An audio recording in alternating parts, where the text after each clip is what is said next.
पनीर लबाबदार hotel और restaurant की बहुत ही फेमस डिश है और आज मैं आपको घर पर पनीर लबाबदार बनाने का सबसे आसान तरीका बताऊंगा। इस तरह से पनीर लबाबदार बनाएंगे ना, बहुत ज़्यादा टेस्टी बनेगा और इसको 20 से 25 मिनट में घर पे आप बना पाएंगे। तो चलिए रेसिपी शुरू करते हैं।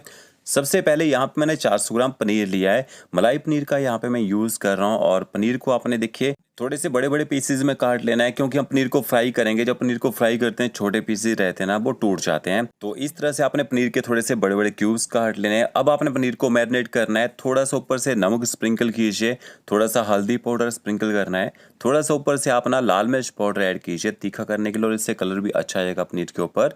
थोड़ी सी मैंने इसमें रोस्ट की कसूरी मेथी ऐड की है और अच्छी तरह से आपने पनीर को नमक मिर्च मसालों के साथ मिक्स कर लेना है। ये देखिए इस तरह से टॉस करेंगे, अच्छे से पनीर मिक्स हो जाएगा। अब ग्रेवी बना लेते हैं। ग्रेवी बनाने के लिए 1 प्याज 3 टमाटर। जो आपने टमाटर यूज़ करने हैं वो अच्छे पके हुए और लाल कलर के होने चाहिए, तभी ग्रेवी में अच्छा कलर आता है। और कम से कम 15 आपने काजू लेने हैं। यहाँ पे मैंने टुकड़ा काजू का यूज़ किया है। थोड़ी सी मैंने धनिया की डंठल ली है, काफ़ी अच्छा फ्लेवर आएगा। जो काजू हैं इनको ना गर्म पानी में भिगो के रख दीजिए, कम से कम 20 मिनट तक ये सॉफ्ट हो जाए। और इसका जो प्याज है, प्याज को आपने रफली काट लेना है। ये देखिए इस तरह से। अगर आप ग्रेवी बनाने के लिए काजू का यूज़ नहीं करना चाहते हैं तो काजू की जगह आप बादाम का यूज़ भी कर सकते हैं। बादाम को भिगो के रख दीजिए, उसके बाद ग्रेवी के साथ पका सकते हैं। और ये देखिए धनी की जड़ यूज़ नहीं करनी है, सिर्फ डंठली डंठल का यूज़ कीजिएगा। और टमाटर की जो आइस है इसको आपने हटा देना है। टमाटरों को भी आपने इसी तरह से ना रफली काट लेना है, थोड़ा सा पतला पतला स्लाइस काटिएगा ताकि टमाटर जो है ग्रेवी में जल्दी से गल जाए। तो ये आपका देखिए ग्रेवी का मीज़ा हो चुका है। अब आपने कढ़ाई लेनी है, उसमें थोड़ा सा ऑयल ऐड कीजिए। तो लगभग 1 बड़ा चम्मच आपने इसमें ऑयल का ऐड करना है। ऑयल जैसे गर्म हो जाएगा इसके बाद आपने इसमें ना प्याज ऐड कर देना है। और प्याज को आपने ना कम से कम 2 से 3 मिनट तक हाई फ्लेम में पका लेना है, ताकि प्याज का जो कच्चा टेस्ट है ना वो ख़त्म हो जाए। ज़्यादा गोल्डन ब्राउन करने की ज़रूरत नहीं है। जो प्याज है तब डालते हैं ताकि टमाटर में खट्टा टेस्ट होता है ना, उसमें थोड़ी सी मिठास आ जाए प्याज से। फिर आपने इसमें धनिया की डंठल और टमाटर ऐड कर देने हैं। आधा चम्मच आप इसमें नमक ऐड कर दीजिए। आधा चम्मच आपने इसमें कश्मीरी लाल मिर्च पाउडर ऐड करना है। तीखे वाली लाल मिर्च नहीं डाली है, कश्मीरी लाल मिर्च पाउडर से कलर अच्छा आएगा। और ये देखिए काजू अच्छी तरह से फूल चुके हैं, अच्छे सॉफ्ट भी हो चुके हैं। तो काजू भी मैंने साथ में ही डाल दिए हैं। और काजू की जगह आप मेलन सीड का यूज़ भी कर सकते हैं, मगज डाल सकते हैं इसमें ग्रेवी को बनाने के लिए। तो अब आपने ना गैस की फ्लेम 1 मिनट के लिए हाई कर देनी है। टमाटरों को अच्छी तरह से गर्म कर लीजिए। जैसे टमाटर गर्म हो जाएंगे गैस की फ्लेम मीडियम कर दीजिए, ऊपर से कवर करके 3 से 4 मिनट तक आप इनको पकने दीजिए। इतनी देर टमाटर अच्छी तरह से गल जाएंगे, अच्छे से सॉफ्ट भी हो जाएंगे। देखिए टमाटर अच्छी तरह से गल चुके हैं, सॉफ्ट हो चुके हैं। 1 से 1.5 मिनट तक आप इनको भून लीजिए, ताकि इनका जो कच्चा टेस्ट है ना वो ख़त्म हो जाए। तो ये आपका ग्रेवी का मिक्सचर देखिए तैयार हो चुका है। 8 से 10 मिनट लगेंगे इसको बनाने में। ठंडा कर लीजिए, फिर जैसे ठंडा हो जाएगा इसको ग्राइंड करेंगे। बट इससे पहले ना ग्रेवी के साथ यहाँ ऑनियन टमाटो मसाला का यूज़ भी किया जाता है। तो प्याज और टमाटर लिए मैंने 2-2 पीस, इनको मैंने बारीक काट लिया है। और ये देखिए ग्रेवी का मिक्सचर यहाँ पे ठंडा हो चुका है। फिर आपने इसको थोड़ा सा पानी डाल के ना ग्राइंड कर लेना है इस तरह से। तो थिक पेस्ट बनाइएगा, ज़्यादा पतला नहीं करना आपने इसको। फिर आपने वही कढ़ाई लेनी है जिसमें आपने ग्रेवी का मिक्सचर बनाया होगा। 1 बड़ा चम्मच आपने इसमें ऑयल ऐड करना है। ऑयल के साथ में 1 क्यूब आप इसमें ना बटर का ऐड कर दीजिए। कभी भी पनीर को शैलो फ्राई करते हैं थोड़ा सा बटर डाल के शैलो फ्राई कीजिए, उससे पनीर में एक अच्छा टेस्ट आता है। और दूसरा, पनीर को जब हम शैलो फ्राई करते हैं पनीर ना छींटे नहीं मारता है।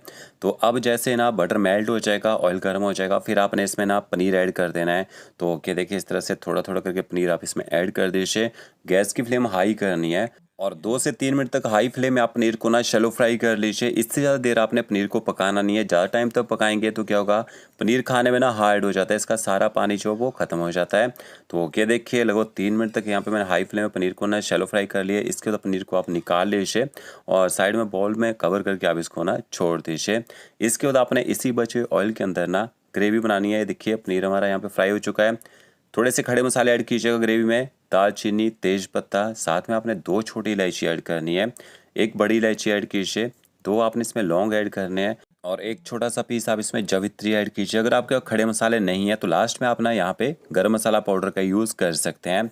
साथ में ये मैंने इसमें 1 छोटा चम्मच साबुत जीरा भी ऐड कर दिया है। और इसके साथ हम प्याज ऐड कर देंगे। गैस की फ्लेम अपने ना हाई करनी है और हाई फ्लेम में अपने प्याज को तब तक पकाना है जब तक प्याज का कलर जो है यहाँ पे लाइट गोल्डन ब्राउन होना शो ना हो जाए। लो फ्लेम में नहीं पकाना है, नहीं तो प्याज गल जाता है। तो प्याज को हमने गलाना नहीं है, यहाँ पे प्याज थोड़ा सा खड़ा खड़ा रहना चाहिए। इसके बाद आपने यहाँ पे 1 छोटा चम्मच अदरक लहसुन का पेस्ट ऐड कर देना है। अदरक लहसुन के पेस्ट को भी अच्छी तरह से मिक्स कर लीजिए और अच्छे से आप ना पेस्ट को भी यहाँ पे पका लीजिए। तो ये देखिए पेस्ट भी अच्छी तरह से पक चुका है। अब आपने इसमें बारीक कटे हुए टमाटर भी ऐड कर देने हैं और टमाटरों के साथ में ना नमक ऐड कर दीजिए। तो आधा चम्मच देखिए मैंने इसमें नमक भी ऐड कर दिया है। आधा चम्मच हमने ग्रेवी में भी नमक ऐड किया था पहले, तो पहले आपने नमक कम ही डालना है यहाँ पे।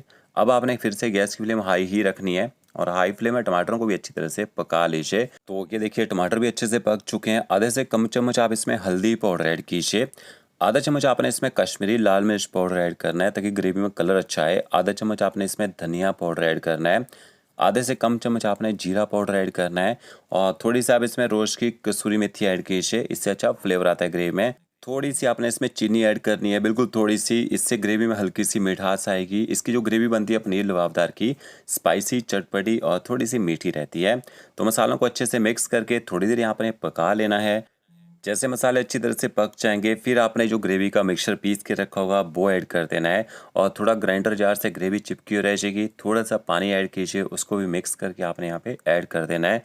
अब आपने अभी ज़्यादा पानी नहीं डालना है क्योंकि जो ग्रेवी होती है जब आप इसको ग्राइंड करते हैं ये थोड़ी सी कच्ची रहती है, इसमें काजू का यूज़ किया होता है ना, तो इसको पकाना भी ज़रूरी होता है। हम लोग क्या करते हैं ग्रेवी डाल देते हैं पिसी हुई और ऊपर से पानी डाल देते हैं तो उसमें अच्छा टेस्ट नहीं आता है।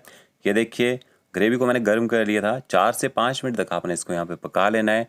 जब ये ऑयल छोड़ना यहाँ पे शुरू हो जाएगी, इस तरह से देखिए बिल्कुल ड्राई हो जाएगी ना, तो इसके बाद आपने इसमें पानी डालना होता है। अगर आप पहले ही पानी डाल देंगे तो उससे ना कच्चा टेस्ट आता है ग्रेवी में। तो अब आप इसमें पानी ऐड कर दीजिए। तो लगभग आपने 1 कप इसमें ना पानी का ऐड कर देना है जब ग्रेवी अच्छी तरह से थिक हो जाएगी। और पनीर लबाबदार है, इसकी जो ग्रेवी है ज़्यादा पतली नहीं होती है, थोड़ी थिक की रहती है। कि देखिए क्या ज़बरदस्त हमारी जो ग्रेवी बन के तैयार हुई है। तो इस ग्रेवी में आप कोई भी डिश बना के तैयार कर सकते हैं। फिर आपने इसमें फ्राई किया हुआ पनीर ऐड कर देना है और पनीर को भी अच्छी तरह से आप यहाँ पे ना मिक्स कर लीजिए। और गैस की फ्लेम आपने मीडियम करनी है। अगर ज़्यादा तेज़ गैस में पकाएंगे तो क्या होगा, ग्रेवी ना छींटे मारना शुरू कर देगी। और ये जो पनीर लबाबदार है इसमें थोड़ा सा ना प्रोसेस चीज़ का यूज़ किया जाता है। तो देखिए मैंने थोड़ा सा प्रोसेस चीज़ लिया है, इस तरह से आप ऊपर से ना ग्रेट करके इसको डाल दीजिए। बिल्कुल थोड़ा सा चीज़ डालना है और थोड़ा सा चीज़ आप यहाँ पे गार्निशिंग में भी डाल सकते हैं जब आप इसको सर्व करेंगे। थोड़ा सा गरम मसाला पाउडर स्प्रिंकल करना है, थोड़ा हरा धनिया ऐड कीजिए। अच्छी तरह से आपने इनको मिक्स कर लेना है। बटर हमने पहले ही डाल दिया था जब हमने पनीर को शैलो फ्राई किया था। और लास्ट में 1 चम्मच आपने इसमें क्रीम ऐड करनी है। टेस्ट कर लीजिए, वैसे क्रीम की ज़रूरत भी नहीं पड़ेगी क्योंकि हमने काजू का यूज़ किया है तो रिचनेस उससे आ चुकी है। तो इस तरह से पनीर लबाबदार बना के देख लेता हूँ, रेस्टोरेंट स्टाइल बनेगा। वीडियो अच्छा लगा होगा लाइक शेयर कमेंट जरूर कीजिए। ओके फ्रेंड्स, मिलते हैं नई वीडियो के साथ। Thank you.